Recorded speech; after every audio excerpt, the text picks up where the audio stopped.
Cytotec or Pitocin? Which one's best for your induction? Hi, I'm Hillary. I'm the pregnancy nurse. I have been a nurse since 1997 and I have 20 years of labor and delivery experience, and Cytotec versus Pitocin is a question age as old as time. Okay, maybe not, but Cytotec, let's talk about it first. It is a little pill. It can go in your mouth. You can take it orally. You can stuff it between your cheek and your gums. You can stick it under your tongue. It can be placed vaginally. There's lots of different options. It's also extremely cheap.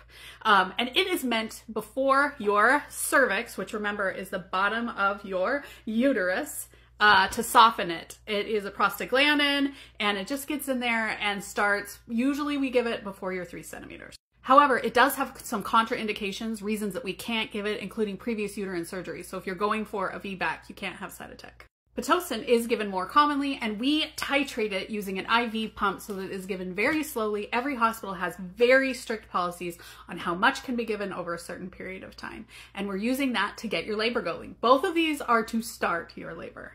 Now, you may have heard that Cytotec has not been approved by the FDA for an induction labor, which is actually very true. But as a nurse, as old as I am, we've been giving Cytotec since the early 2000s without an issue. And honestly, if you want my personal opinion, it's because Cytotec can be used in abortions, and it is also extremely cheap compared to the medication that is extremely expensive called Cervidil. And sometimes I think that cheaper medications have a hard time getting through the FDA because they don't pad as many pockets.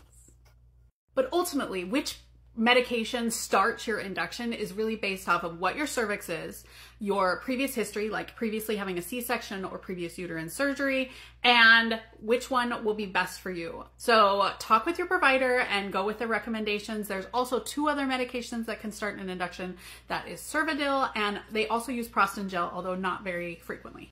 Did you have an induction? Are you planning on an induction? Which medication are you using? Tell us in the comments.